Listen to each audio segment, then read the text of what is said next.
Épisode 3, l'anniversaire.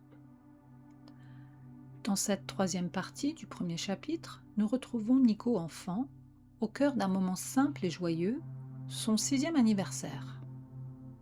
Un instant de famille, de rire et de bougies, mais parfois, c'est dans les scènes les plus ordinaires que surgissent les premiers signes de ce qui nous dépasse.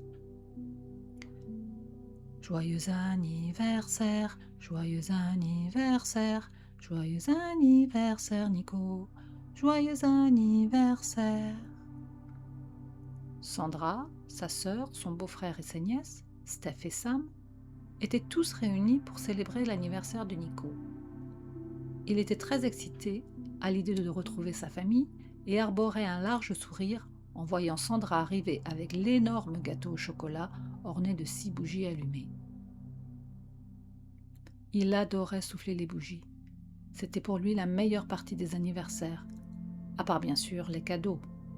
« Allez mon fils, fais un vœu et souffle !» Nico ferma les yeux et parvint à souffler les 6 bougies d'un coup. En rouvrant les yeux, il fut déçu de voir que c'était déjà fini. Il regarda la fumée blanche flotter au-dessus du gâteau et regretta de ne pas pouvoir répéter la joyeuse cérémonie. Sandra s'apprêtait à retirer les bâtonnets de cire fumant pour couper le gâteau. Soudain, elle remarqua qu'une des chandelles n'était pas encore éteinte, puis une deuxième. Finalement, les 6 bougies retrouvèrent leur petite flamme festive, à la plus grande jubilation de Nico. Steph fit un petit clin d'œil moqueur à sa tante.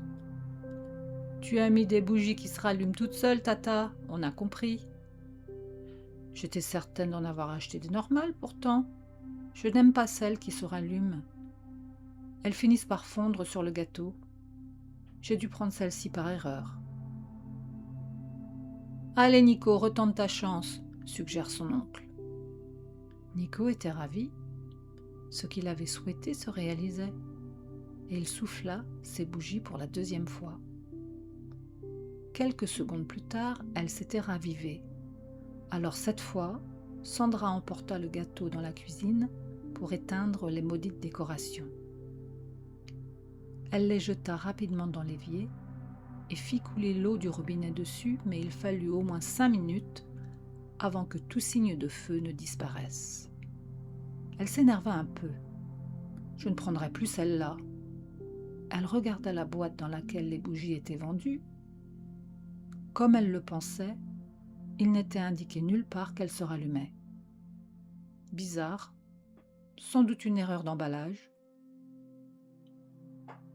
Ce qui s'est passé ce jour-là aurait pu passer pour un simple hasard. Pourtant, quelque chose venait de s'ouvrir, quelque chose que personne n'avait encore compris.